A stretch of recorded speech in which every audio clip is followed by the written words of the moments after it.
Raider Nation, it's time to stand up. Hey, just one time, I need it. Raiders.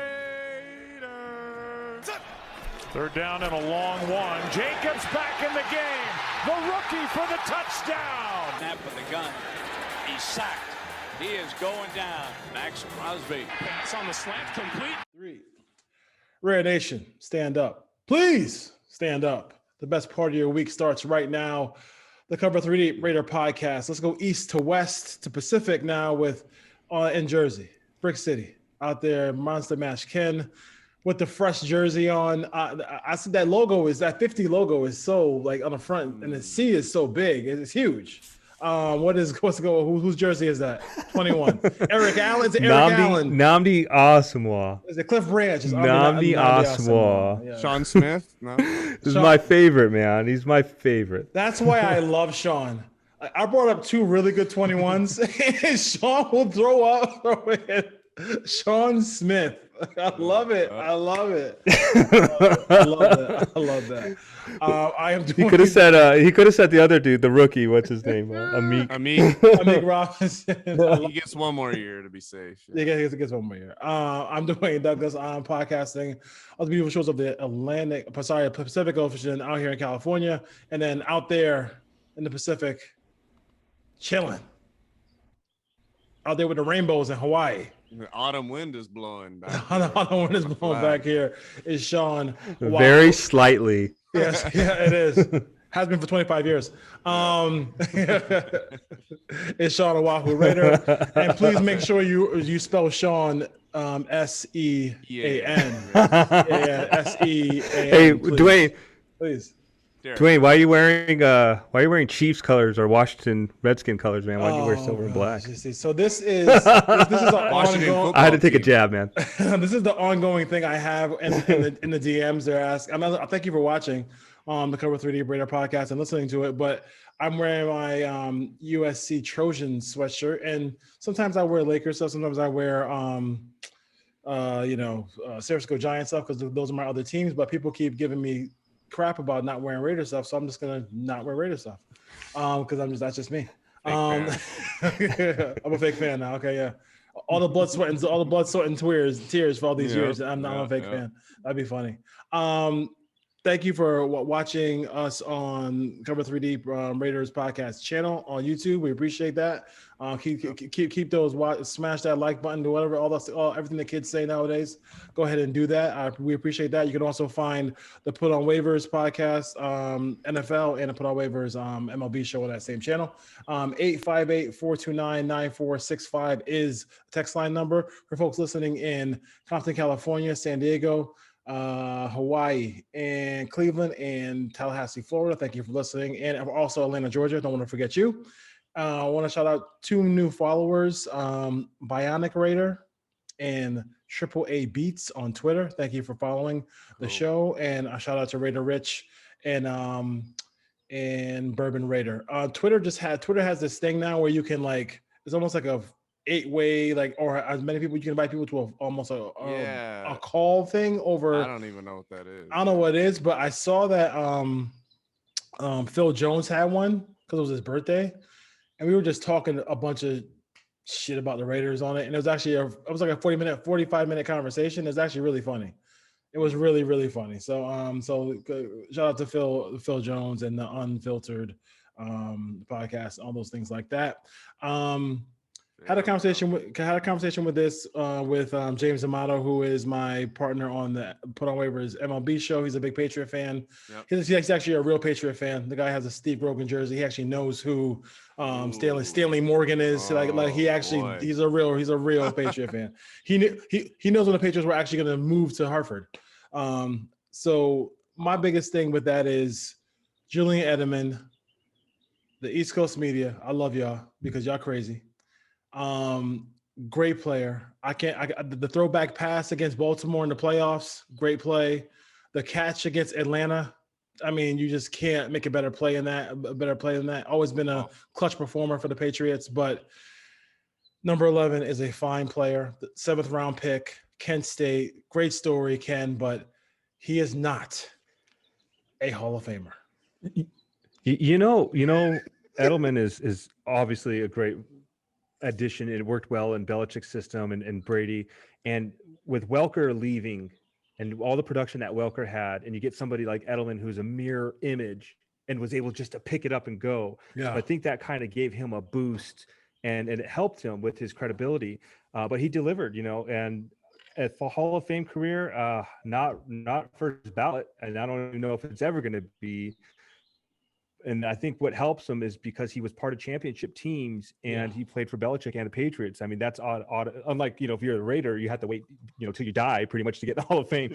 But I don't see it happening. I just think that it's a media darling story, and they're going to put him in there. But good career, great career, not a Hall of Fame career, in my opinion. Yeah, no, I like Edelman. I love the way he plays, and much like Dwayne had mentioned before we started recording, like the easy comparison to me is Hines Ward. Absolutely critical impact for the team that he plays for his team. Clutch games, big performances, not a statistical top 10, top 5 at your position, not even close to that in the league, because that's what Julian was. He's never been a top wide receiver during the era that which he played slot wide receiver. I don't care. But what he was he was very important to his internal organization and team success. That is something people need to separate when they're talking about the Hall of Fame. He had a great role on the Patriots. That does not put you in the Hall of Fame. You should be one of the best at your position during the era of which you played, for, in my opinion, to even have that consideration. So, of course, when you're attached with Tom Brady and getting rings and trophies and clutch moments, and that's great. He did all those things. He checked all those boxes. Great career. I think it's just clickbait material. I saw the NFL Hall of Fame even put it in. He's eligible on Twitter. They're just tweeting after this. They were like, by the way, Edelman is eligible for the Hall of Fame in 2026. It's like, no, they even know he's not. They're just like soliciting it for clicks and media. And I just ignore it. I like the player. I personally thought, like you said, Kent State, 7th round, option quarterback. Okay. Yeah. He came in. I mean, this is a Bill Belichick type thing, right? He gets lacrosse players to like catch passes. He does it all. So good career, but just stop. Like, you just ignore it. It's all clickbait. But yeah, no question about it. I mean, and he's not going to Tampa, so he's done. Yeah. Oh, yeah. Yeah, but hey, 69% chance according to Gronkowski. 69% chance. He would say that, of course. The NFL players do not want to go to what we call it, virtual. I mean, they want to go virtual with the OTAs. They don't want to actually go to the OTAs. Thoughts about that? I think that one of the biggest issues I have with it is, a lot of Americans are kind of slowly getting vaccinated or going back to work. I hope some people don't even have jobs to go back to, unfortunately. And some businesses have just fallen apart during COVID. So for you guys to kind of sit home, that's kind of tough for me to take. And I also think that Gronk I don't swear very often on the show, but Gronk kind of fucked it up for y'all when he said that he faked his workouts during that time period. I mean, how can an organization trust that these guys are actually going to work out, Sean? Like, I mean, they're actually, you send an agenda for him, and it's that they can go out there and just fake it. Hey, Arden Key, do this. Okay, then then he plays back some video of him working out like maybe 2 years ago. Yeah, it's absolutely backwards. And you talk about the privilege and working class and how things have dissolved in this country and worldwide during this pandemic, or however you want to look at it. It's frustrating because we all sat at home and we didn't even know if there would be an NFL season. We watched the NBA go on. We watched the NFL. Professional sports, people getting paid millions, operated by people who making hundreds of millions, if not billions of dollars, all have their buckets of money in a pot. And the lower class and middle lower class is in absolute economic crisis in a lot of events. So to me, it's like, you had testing even when you did go. Like, you tested every day, you tested before games, you had access to things that the common citizen had no shot about. Whether you lived in fear or didn't care about COVID, I don't know, that's your own. But I'm just saying, like, you had access to whatever you wanted, so your job could continue, so the TV networks could make the money, so everyone could have the money. And I'm grateful for it. I love watching football, but I'm just saying, I think there's too much entitlement in that and too much privilege in that. I've already read that recently, to your point, what you're talking about, like, teams are like, hey, we have the vaccines. They're here. Come in, voluntary. We'll vaccine you, your family, your wife. I know there's people waiting in cars for 2-3 hours overnight just trying to get a vaccine or schedule one in a hectic state-run organizational mess. So to me, I'm off put by that, dude. It's part of your job. I've gone to work every day during this. My wife has too, and we've had our own questions and uprisings. But to me, I think that's the wrong route. It's funny that, I just entitlement and privilege is what comes to mind. So I'm not with any of the players that are feeling that. Plus, Derek Carr and them, they got the baby oil on. They're throwing passes right now in fields in Las Vegas. Baby oil offense is back. Baby. Let's go, cousin. Let's go. The guns are out. The guns are out. So I'm going to piggyback off that. That's a great segue to what I wanted to say.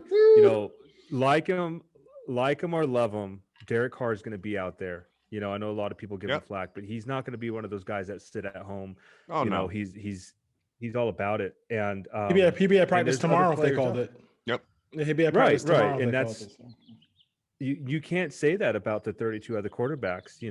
There might be half of them, but I agree with Sean. It's privilege, and you look at the Trent Brown situation where you milked, or the Antonio Brown situation too. And the players that want to play and are committed to this team and the success of this team are going to be there, and they're going to get pushed back by the captains of this team, Derek Carr, and we're going to see who fills in the Rodney Hudson role. But I don't think the Raiders have a problem with this. I don't think they're going to have a big problem. I think maybe some of the younger players may not show up. I'm not worried about it as much. It's the whole league. Like, you're ruining it for the fans, the people like us. That's, it's almost 10 o'clock at night here on the East Coast. I could be at home sleeping, but I don't know if you're talking about sports. And if they're going to sit at home, we don't get paid for this, unless Dwayne's hogging all the money up, and I don't know about it. I think he is. But that's a new sweater. Yeah, by the way. It's a brand new sweater. Never seen it. Oh my god! Well, he's not wearing Apple iPod, so maybe he's not getting paid that much. But no, I think that the who suffers in the end is the fans, and this system has worked for so many years, and now the NFL is getting a little soft or whatever. You can't do contact, you can't do this, you can't do that, and COVID, whatever. Yep. Do your job. Do it for the fans. That's all I'd have to say. Yeah. And to your point, like, what have we seen this week in the media? NFL stadiums, Las Vegas being one, full capacity. It's coming. Maybe you'll have to have a vax card, like Buffalo Bills. I believe they said they'll allow anybody in if you've been vaccinated. And they have an app in New York, and you got to prove it and all that. That's a whole other side. But hey, they do that in the next game. They do it in the next game. So how would you say, if you don't want to go to OTA, and I could just see this right now, and an NFL player plays a home game in a stadium, and there's only, let's say, the 20% of the fans show up. What do you think that player is going to say when they lose? Well, we really could have used a home field advantage. Don't play that. Like, you got. Well, the fans are going to say we could have used our players showing up at OTAs. So no, man. The product, no question, suffers when, especially if you have young players, new coaches, new defensive coordinators, new offensive coordinators. Yeah. You need to be there. Put in the work. It's really not that serious. Everybody's built excuses for Gruden. Last year was COVID. This year it's going to be OTA COVID. I don't know. It'll be post COVID. See, the post COVID is the reason why the psychological hangover is ruining my ability. Our team psychologist said that it didn't work as far as that goes. God. That'd be crazy. So you mentioned, I could see it in the tweets already. Me too. So a couple of things about our rivals. These here are just one-liners. So the Chiefs and Chargers are definitely trying to bolster their offensive lines in this draft, which makes sense for both of them. And of course, us, we have that gaping hole that Brandon Parker better not be a part of, as far as that right tackle spot. And then it looks like, listen, I don't know if Denver doesn't. I think the Washington football team might be the team that kind of moves up to get a quarterback, maybe Trey Lance.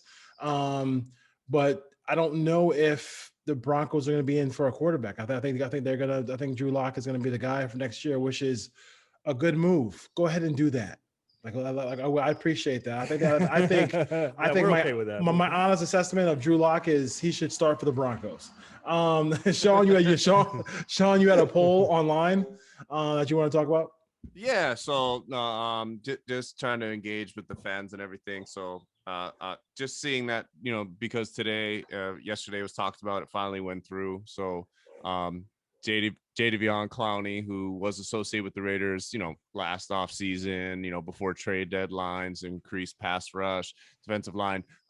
He finally got signed by the Cleveland Browns to the tune of around, 1 year base deal, around 10 million. And my poll was simply a question: who would you rather have? Kenyon Drake, who at signing 8.5 guaranteed in money, should he make it through this entire season, and his base salary and everything is like 11 million. So it's pretty square to Clowney.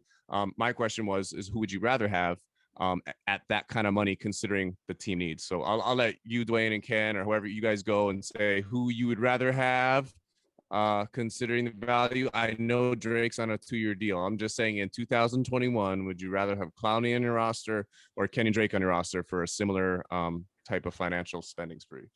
I'm gonna go first. I've been pounding the table for Clowney for a couple years now. I think Drake is obviously a huge addition to the offensive scheme, but I think you can do that with multiple different players for a lot cheaper. Clowney is a game changer. He's probably top 10, top 15, maybe defensive lineman. Maybe he can't play every single down, but he's a monster. He demands a double team. He makes the defense better. And it's something, if you go back and look at last season, what were we missing? Were we missing offensive weapons, or were we missing defensive players? And that's it. Maybe he didn't want to sign with the Raiders. Maybe there was talks about it or whatever. Maybe they didn't want to commit. I'll never understand. I don't know. But this was a pure Gruden signing with Drake. Do I like Drake? Absolutely. Do I think he's going to help and put more points on the board? Yes. But it wasn't as big of a problem. The offense was humming without him. The defense needed more help. I would have loved to see Clowney in a Raider uniform. I think he would have been awesome. So yeah, I'm going to go with the Clowney signing. I mean, good for Cleveland. They got some weapons on D. Okay, so Dwayne, I know what you're going to say, but go. Yes, I think it's really so. The reality of what I'll see, I think the potential what Clowney is we all remember the big hit, South Carolina, all that stuff like that. 8 games last year, no sacks. He's more of a run stopper than an actual guy who gets in the backfield and gets to the quarterback. And I really think at this point of his career, people are starting to question whether or not he loves the game. I think that they're a very analytical team in Cleveland. So I think for them, what they're going to try to do is use him in the spots. Use him in spots here or there, so that they can take advantage of his ability of his ability. I don't really think that he is he doesn't go to training camp. He's not a leader. He just doesn't do a lot of those things. He doesn't really affect the game. I felt like in last season with the Titans, he had a perfect opportunity to really, do a good job of affecting the game. Never did. They were one of the last. They were one team who, in the top 10, who was like the Raiders built, they scored a lot of points and gave up a lot of points. They were like horrible on defense last year. And there's a reason why he's not back in Tennessee. So I just think he's one of the more overrated players in the league. And I think right now he just wants to, he's collecting checks. And as long as people are going to give him $8 million, $10 million a year, that's what he's going to do. And I can't blame him for it. But I think at some point, this is opportunity this year where he's playing alongside Myles Garrett. Like, if that's not a double-digit sack year, then it's time for the NFL to let him go. Yeah, I think that's interesting. And I'll go ahead, Ken. Go. No, I was just gonna say, I had a good point there, Dwayne. I think of like Ndamukong Suh, who kind of jumped to team, and he, I would take Suh over Clowney. Oh yeah, dude, yeah. I love Suh. Suh's a monster. Yeah, I was hoping that he would have came to the Raiders as well. It's just got that persona. But that's a good point, Dwayne. Are you collecting checks? But I think Suh's kind of found a home in Tampa Bay because obviously he's not going to go anywhere. He's playing with the best. But yeah, I mean, he's playing next to Garrett now. They brought back all it's 22 starters. That's amazing. It's like the first time in like 30 years in the NFL. That's amazing. That is pretty amazing. That's pretty amazing. That's what it's about. That's what it's about. Was it the real quick? Yeah, go ahead. Let me just cap that out because I didn't say it in the beginning because I couldn't pull up my tweet. So the poll, believe it or not, is very close. It's almost 400 votes, and it's 51% Clowney, 49 Drake. Yeah. My quick cap on that is that I agree with both of you. I think Drake has a great potential for impact on the offensive side of the ball. I just think it's a little contradictory that people are like, well, we don't need Hudson. We still scored points when Andre James was a center, or we will make out with the offense is still going to score 30. We don't care. I think at a certain point you're playing with money a little bit. And I think Clowney, I totally get why teams would be worrisome to sign him, but we just signed Yannick Ngakoue, who's played for 4 teams in 2 years. So yeah, we can't kind of be like question one person and the other person be like, he's a saint. I know it's different.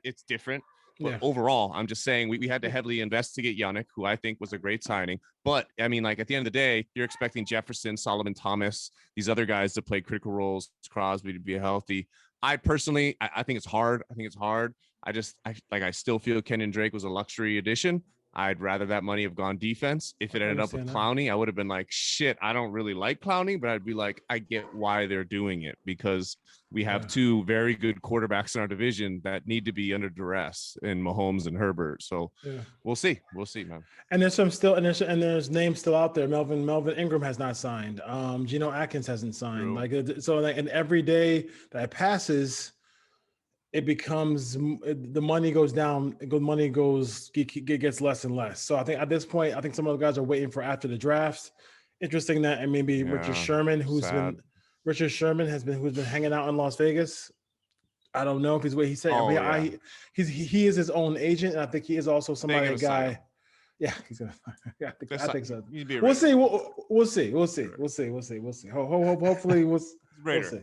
He's a Raider. I'm hoping. Sean is already in. Sean's like, he's a Raider. He's probably got a Gruden visor on. Sean, that's it. Sean Stradamus. Listen, he's a Raider. The first 12 weeks last year, I'm not gonna. I mean, Sean Stradamus was on fire, dude. No. That's skill. SHAWN. We should have took Sean. So for those who are new to the show, Sean correctly picked the win-loss record for the Raiders last season till when? To what week? The first 9 weeks? The Atlanta whooping Atlanta. Yeah. Yeah. So it means that was yeah. So that was pretty. I mean, take Sean to Vegas next time, if you will. Take it or don't. Sean said no. You may not make it out alive. Dangerous. USA Today. They picked players who are going to break out in 2021. For the Raiders, they picked Max Crosby. Do you see that as a possibility? I think it could be a possibility when you consider the fact that I think Quentin Jefferson. I don't know about Solomon Thomas because a lot of injuries there, and he's more of a run stopper than a pass rusher. But Quentin Jefferson is a guy who can get up the field. David Irvin, another guy, a big guy who can get up the field, and also they have Yannick Ngakoue. They should have a better pass rush next year, and that would leave and some obvious pass situations leave Crosby one-on-one. Yeah. No, I mean, go ahead, Ken. Crosby's got the high motor, man, and he's always getting close to home, and he just doesn't have help on the other side. So I think with the additions on the defensive line, it's going to help. I don't expect Solomon Thomas to be an every down player, which is fine. No, I don't think so. I'm still questioning what they're going to do with Furl. He's just all over the place, and I like Furl, but I don't know. But I think that the key is Yannick. Yeah, Yannick is the key here for Crosby to be successful. Yannick has to draw attention, and let's not forget about Mo Hurst either. Let's not forget about Mo Hurst. Yeah, I don't think he makes the team, but we'll see. It's possible. I'm with you, Dwayne. It's absolutely insane that when you talk about the defensive line, when Dwayne mentioned David Irving, it didn't come to my head, and I'm like, oh yeah, that's right. A big upside there. They got him late in the season. And I'm like, oh, there's something that maybe. And then when Ken talks, he mentions Pharrell, who I don't even think about. I'm like, oh yeah, that guy's on our roster too. So I'm a little worrisome there with the defensive line as a whole. But Gus Bradley, we've talked about it many times. Like, he's going to play a simpler scheme, and they're going to rotate 4 guys and get as much energy and pressure out of them without blitzing as possible and secure things on the back end. So the philosophy is there for guys to just, produce something different that's less technical up front. So hopefully that mends the process. But Max Crosby, I mean, it's there. There's a lot of things that we can criticize about this Raiders organization, but for a 4th round pick and the things he's put forward in his career so far, and playing hurt and playing emotionally battered and mentally challenged and with issues off the field, he's been like one of the best bright spots we've had on defense. So it makes sense to me that he's in a better mental spot and in a better physical spot with his hand reconstructed and everything, that he absolutely could get back to a double-digit sack type season. So not a surprise for me.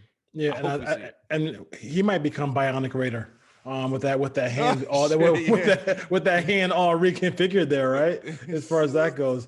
NFL draft now time. Let's head over there.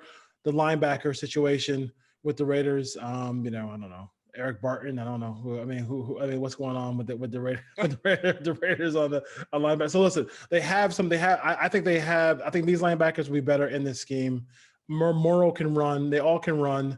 I think sneaky athlete Kwiatkowski, via that one-handed interception against Denver, he can make some plays, can make some hits there. But nothing on that defense could stop them if they had an opportunity to draft a guy like Micah Parsons, who is, he is up here and everybody else is, a clear second to him as far as linebackers go. 6'3", 240 pounds, the clear number 1, explosive, can do it all, opted out of the 2020 season. Can blitz, can do all these different things. May have had a mishap off the field, I guess. I'm not sure about that part of it, but I got a friend who works on that staff in Nittany Lion Country, and he's the real deal. It's interesting that on the Athletics' most recent mock draft, guys, they had the Raiders drafting a left tackle, but then Micah Parsons went right after. So it'd be interesting to see if a left tackle is. I'm just saying if a left tackle is showing. Ken is making me laugh. If a left tackle, if their top left tackle is available at 17 and Micah Parsons, I can't see how there's so many tackles in this draft. No. There's just no way you can do that, right? Right, Sean? No, yeah, absolutely not. And to your credit, there's a couple guys, one who should be able to speak on, and one who all of us, Javin White, was a guy they brought in undrafted out of the University of Las Vegas last year. That's a developmental player, and Gus likes those guys that can play coverage and play quick because he doesn't blitz as much. He's going to add former safety. So cool. And then guess what? Who's the other guy? I know Ken has his jersey. He has probably about 90% of the jerseys of the guys that play for the team. Tanner Muse is going to be back, and he's also a guy that has played safety type scheme concepts at Clemson, and so he has some range and ability there. The 3 guys are all Littleton, Kwiatkowski, but Parsons, I don't care. Like I've seen how many times as a Raider fan I've seen Aaron Rodgers go next, and Megatron go next, and it's just a mockery of our fandom. And I'm like, at this point, I'm like, depending on how the organization looks at it, and we were a 500 team, so if you're a 500 team, best player available should be more enticing to you. So to me, I mean, when you're in that position and someone falls, if Parsons is there, it's an easy selection. It's so easy to move on from Littleton or Morrow or Kwiatkowski and not care about it a year later than it is to build into a left or right tackle and be like, well, Colton this and that, we're going to move him this way and that way. It doesn't make sense. The offense already has the luxury of proving itself. The defense does not. So Parsons is there. Take him. 4-3. My God. Like, that's why Ken, I know you like that I pick. will. I banging the table for Parsons. I don't know if Yeah. he's going to make it that far. Me either. It'll be close if he gets Yeah. past I think Same. Minnesota's looking for a linebacker Or too. Denver. Yeah, or Oh, Denver. Yeah, because the Von Miller's getting long in the replacement. tooth there. Oof. There are you said something important there. It's Parsons is the cream of the crop there, and then there's other linebackers. There's several that are worthy of a first round pick in the later rounds, kind of where we're picking. But then you look at who's available. Is the best offense. A better offensive tackle there, a cornerback maybe. There are still so many holes in this team. Edge rusher, inside rusher. I do just want them to go defense if it's not offensive tackle. I gotta. But Parsons, I'd be so happy. I'll be so happy if they get him. I'm looking at Rosal from Miami, the two Miami guys there, Phillips and Rosal. They're pretty good. There's also the other guy at Penn State. What's the other kid's name in Penn State? Owe, I think, or something like that. He was Don't pretty ask decent. me, but yeah, But- they have some. Yeah, Yeah, I watch Penn State. I like Penn State. They're fun to watch. But it's going to be very upsetting to a lot of Raider fans because you're seeing Parsons pop up on the mock drafts. Yeah, a lot. But watch the tape. Watch the tape on this kid. He's the real Not the deal, highlights. man. Just watch the tape, and just watch. he just stands out.